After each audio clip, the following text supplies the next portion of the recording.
प्रभु यीशु मसीह के मधुर और सामर्थ्य नाम में आपको जय मसीह की। डेली बाइबल संदेश में आपका हार्दिक स्वागत है।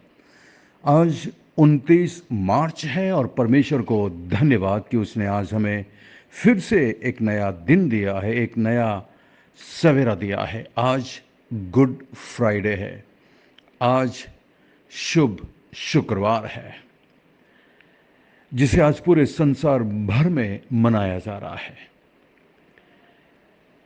पूरे संसार भर के मसीह लोग अपने अपने स्थानीय कलीसियाओं में जमा होकर प्रभु यीशु मसीह के उस क्रूस पर चढ़ाए जाने की घटना को याद करेंगे।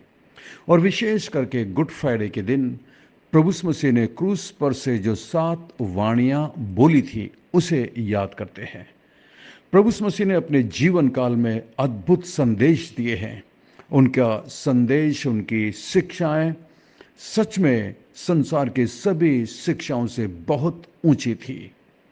लेकिन क्रूस पर जो प्रभु यीशु मसीह ने बोली थी वो बातें बहुत ही गहरी है और उसके अंदर अद्भुत शिक्षा है।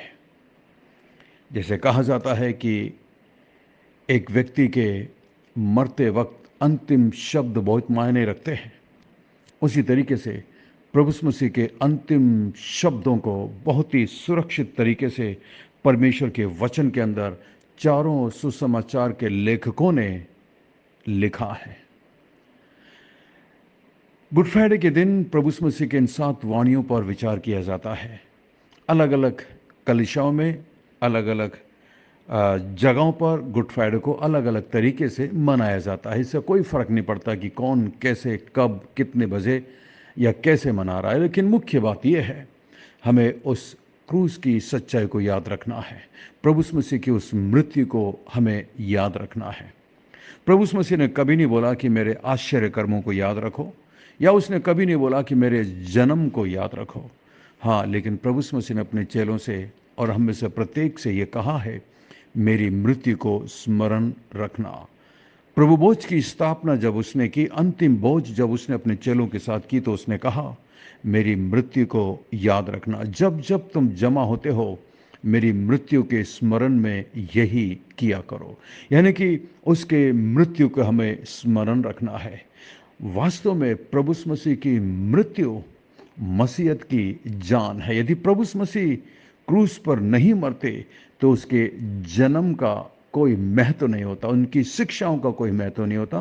प्रभु यीशु मसीह भी अन्य धार्मिक अगुओं की तरह एक धार्मिक अगुवे बनकर रह जाते।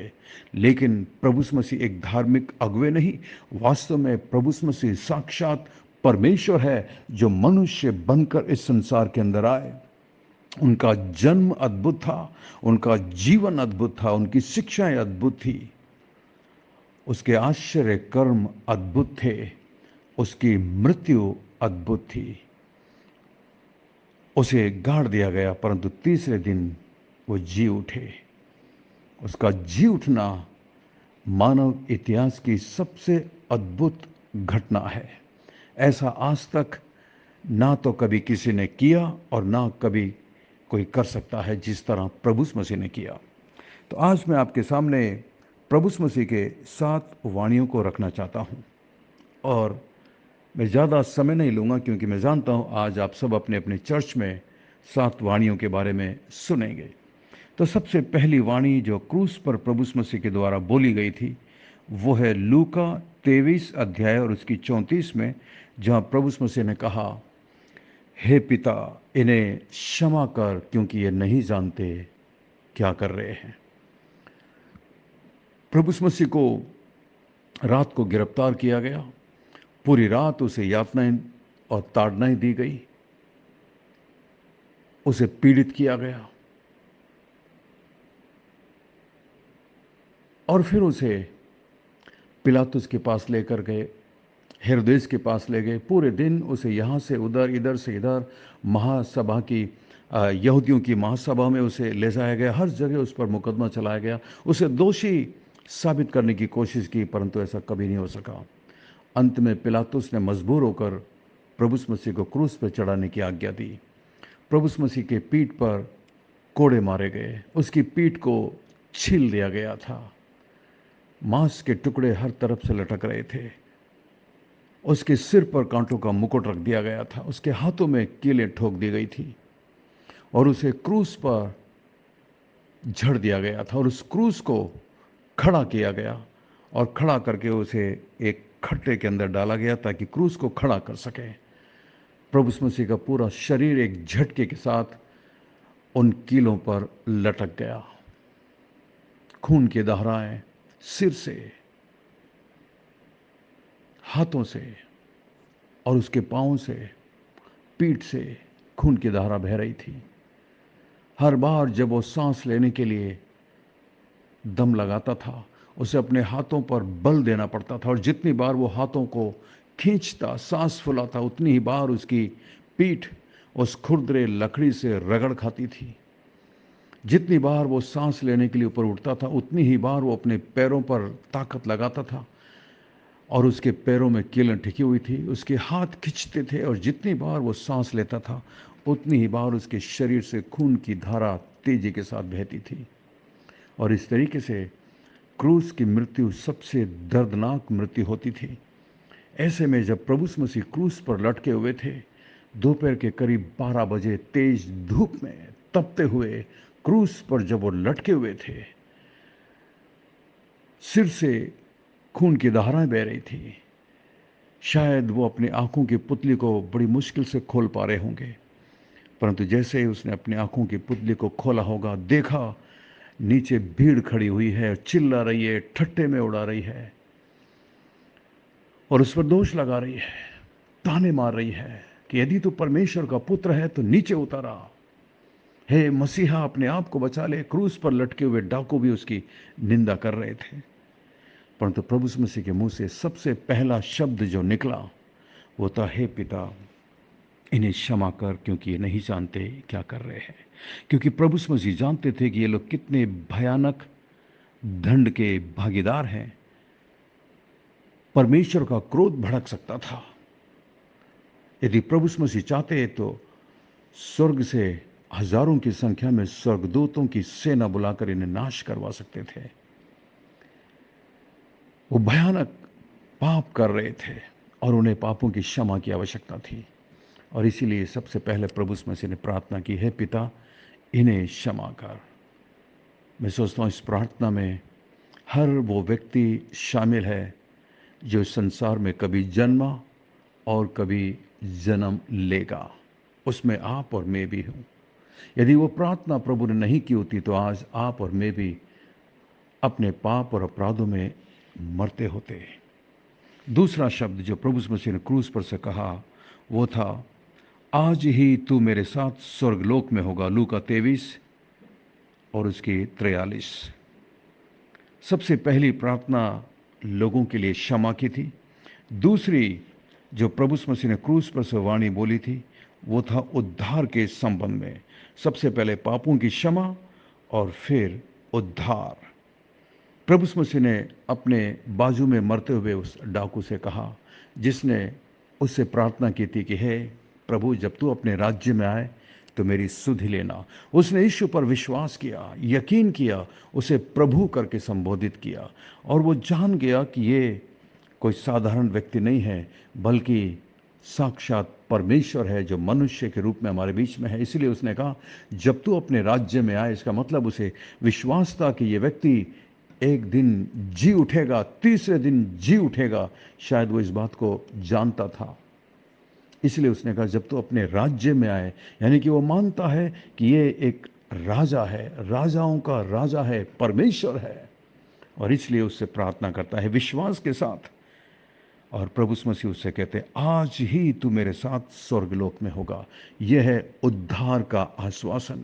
जब एक पापी व्यक्ति अपने पापों से पश्चाताप करके उससे अपने पापों की क्षमा मांगता है, प्रार्थना करता है, उसे पापों की क्षमा मिलती है और वो अनंत काल के नरक से बचकर अनंत काल के स्वर्ग की ओर अपनी यात्रा को शुरू करता है। आप और मैं धन्य हैं जिन्होंने प्रभु से अपने पापों की क्षमा मांगी है, उसे अपना उद्धारकर्ता करके माना है। तीसरी चीज, तीसरी वाणी जो प्रभु यीशु मसीह ने क्रूस पर से बोली थी वो था, हे नारी देख ये तेरा पुत्र है। ये तीसरी वाणी थी और इसे हम यूहन्ना की किताब 19 अध्याय 26 से 27 में पढ़ सकते हैं। इस वाणी में हम प्रभु यीशु मसीह के प्यार को देख सकते हैं जो उसकी मां के लिए था। भले ही प्रभु यीशु मसीह क्रूस पर लटके हुए थे, दुख और दर्द सहन कर रहे थे, लेकिन उसका ध्यान अपनी मां के लिए था जो सामने खड़ी हुई थी, रो रही थी, जिसके साथ केवल यूहन्ना खड़ा था। यूहन्ना से प्रभु यीशु मसीह बोलते हैं, देख ये तेरी माँ है, और माँ से बोलते हैं, देख ये तेरा बेटा है। और यूहन्ना उसी दिन से मरियम को अपने घर ले जाता है और अपनी माँ की तरह रखता है। शायद प्रभु यीशु मसीह को यूहन्ना पर इतना भरोसा था, इसलिए उसने अपनी माँ को यूहन्ना के हाथ सुपुर्द किया। प्रभु यीशु मसीह के भाई भी थे, बहन भी थे, लेकिन वो आसपास कहीं भी नहीं थे। शायद उन्होंने उस समय तक प्रभु यीशु मसीह पर उतना विश्वास नहीं किया था, लेकिन वो बाद में विश्वास करते हैं प्रभु यीशु मसीह के जी उठने के बाद। लेकिन प्रभु यीशु मसीह का ध्यान जब वो क्रूस पर थे अपनी माँ पर जाता है और कहते हैं, हे नारी देख ये तेरा पुत्र है। और यूहन्ना से कहते हैं, देख ये तेरी माँ है। कितना बड़ा प्रेम, कितना बड़ा आदर्श हम में से प्रत्येक के लिए कि हमें अपनी माता से कितना प्रेम करना चाहिए, जो प्रभु यीशु मसीह ने दिखाया। चौथी वाणी चौथी वाणी में प्रभु यीशु मसीह ने कहा, हे मेरे परमेश्वर, हे मेरे परमेश्वर, तूने मुझे क्यों छोड़ दिया। मत्ती 27:46 से 47। और ये चीज़ मरकुस 15:34 से 36 में भी है। यहाँ पर प्रभु यीशु मसीह की वाणी में हम प्रायश्चित को देखते हैं, एक हर्जाना को देखते हैं जो प्रभु यीशु मसीह आपके लिए और मेरे लिए चुका रहे थे। इसीलिए उसने कहा, हे मेरे परमेश्वर, हे मेरे परमेश्वर, तूने मुझे क्यों छोड़ दिया। ये था वो कर्जा जो प्रभु यीशु मसीह चुका रहे थे, कि परमेश्वर ने प्रभु यीशु मसीह को थोड़े समय के लिए त्याग दिया, छोड़ दिया, ताकि उसके बदले में वो आपको और मुझे स्वीकार कर सके। यदि परमेश्वर ने प्रभु यीशु मसीह को नहीं छोड़ा होता, नहीं त्यागा होता, तो शायद आप और मैं आज स्वीकार योग्य नहीं होते। वो हमारे लिए थोड़े समय के लिए त्यागा गया ताकि आप और हम स्वीकार किया जाए। ये था एक बहुत बड़ी कीमत जो प्रभु यीशु मसीह आपके और मेरे उद्धार के लिए चुका रहे थे। और यहां पर वो कहते हैं, हे मेरे परमेश्वर, हे मेरे परमेश्वर, तूने मुझे क्यों छोड़ा। सबसे पहली बार जब उसके मुंह से शब्द निकला तो उसने कहा, हे पिता, इन्हें क्षमा कर। परंतु यहां पर वो कहते हैं, हे मेरे परमेश्वर, हे मेरे परमेश्वर, तूने मुझे क्यों छोड़ा।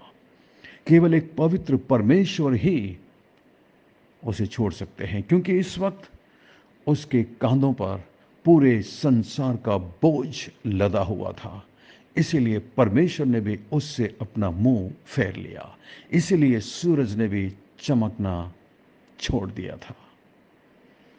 प्रभु यीशु मसीह आपके लिए और मेरे लिए त्यागा गया ताकि हम स्वीकार किए जाएं।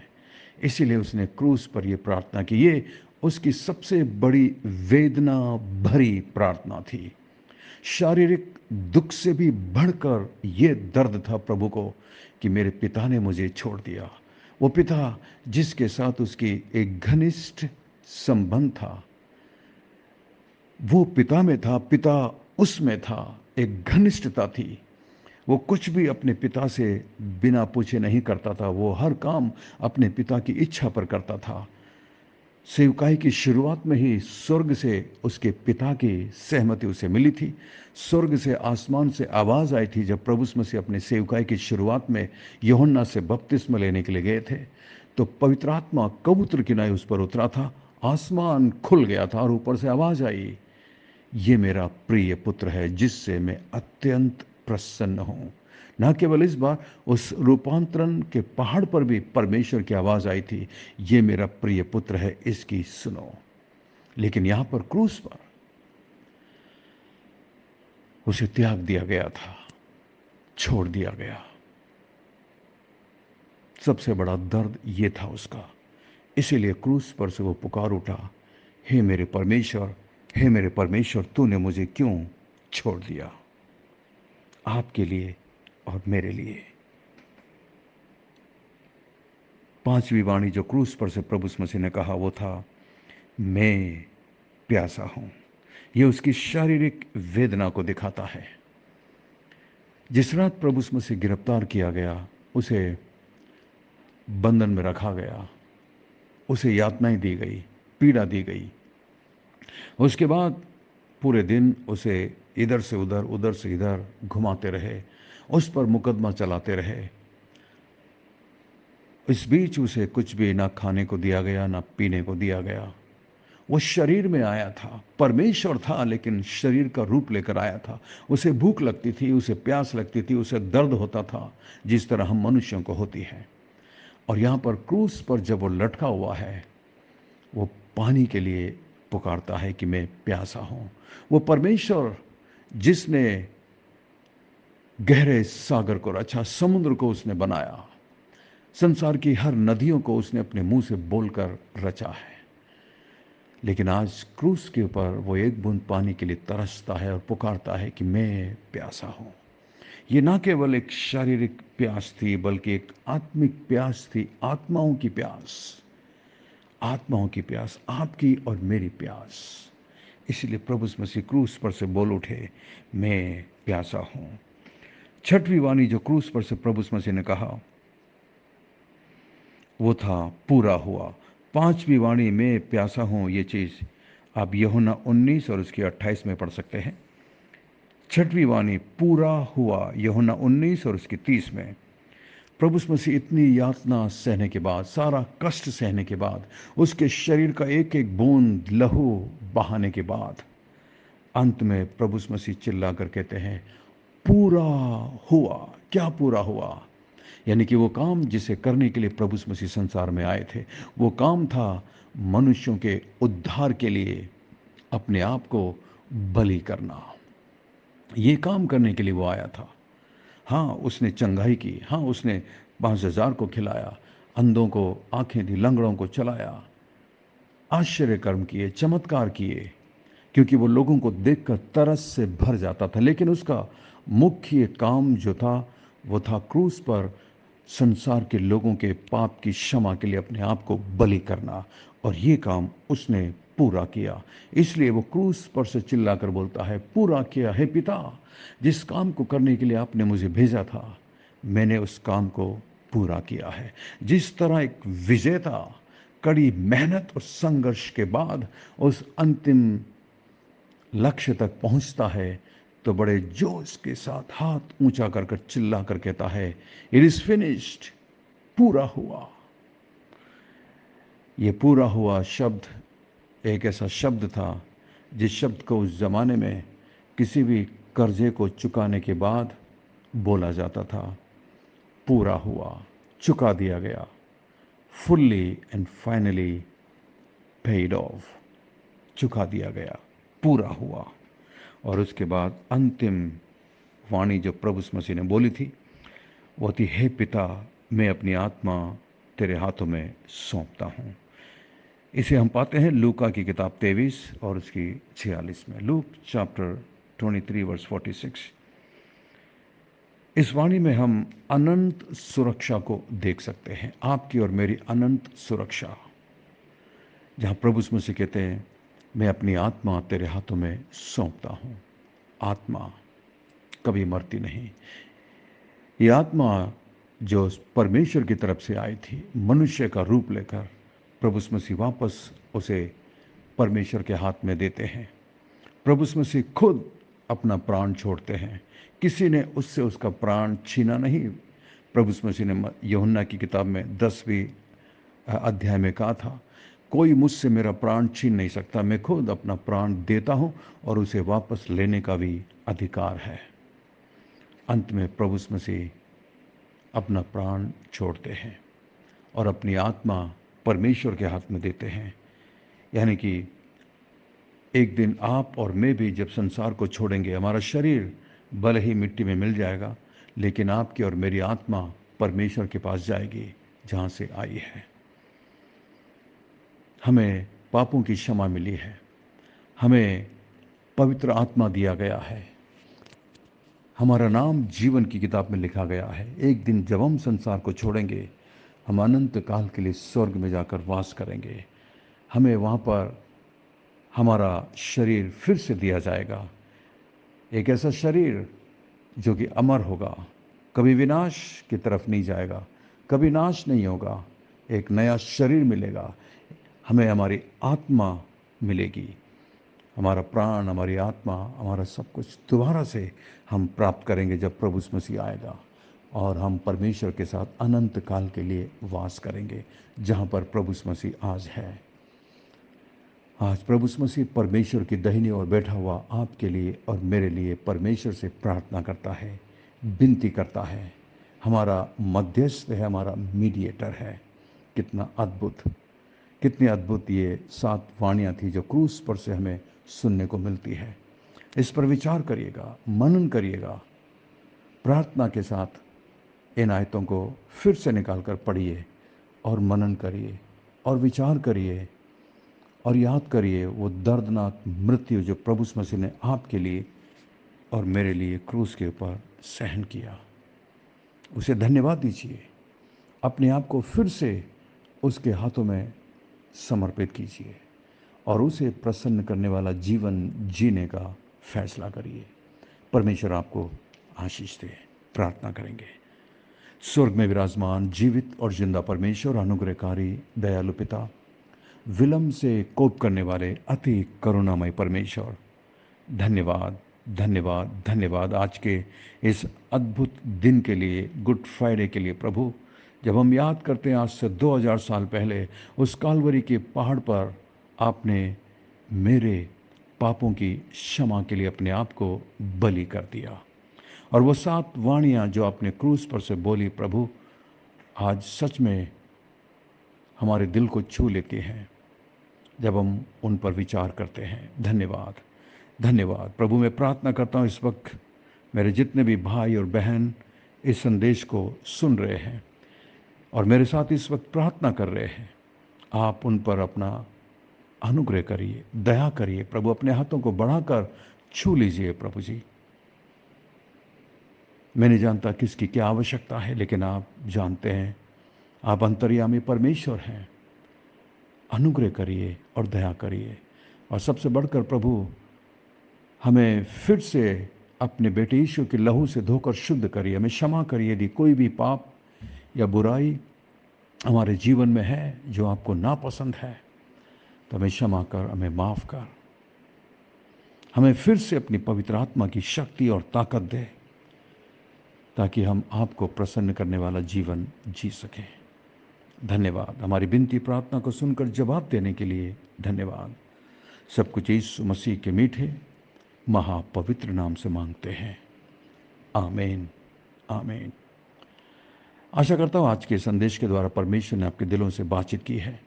यदि आप आशीषित हुए हैं तो इस संदेश को अपने दूसरे मसीह दोस्त भाई बहनों के साथ शेयर करिए ताकि वो भी इसके द्वारा आशीषित हो सके।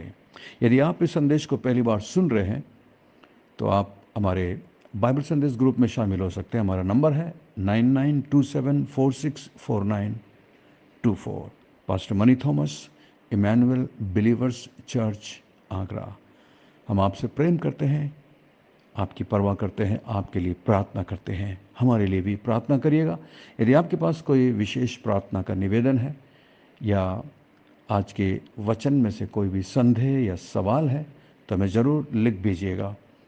हम आपको अपनी प्रार्थना में याद रखेंगे। God bless you, we love you, have a great day and take care. Have a great great good Friday. Good Friday की हार्दिक शुभकामनाएं। परमेश्वर आपको आशीष दे। अपना ख्याल रखिएगा।